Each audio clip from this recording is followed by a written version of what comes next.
Hello guys, hi! Ayan, habang kami ay nakaupo ng aming mga kaibigan, ang dami-dami sa aming lumapit na mga ibon. So ayan guys, at parang ang saya-saya nila habang kami ay nagkikwentuhan, lumalapit din sila sa amin. Nakakatuwa kapag nakakita ka ng mga ibon, napakalaya. Dito lang yan guys sa Hong Kong, malaya.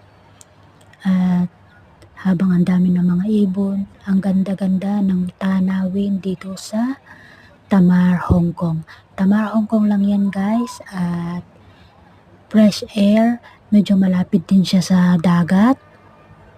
Ayan guys, at marami talaga mga Pilipino ang pumupunta dito, iba-ibang lahi, para magpahinga, tumingin ng view. At yan lang guys, maraming salamat, bye-bye.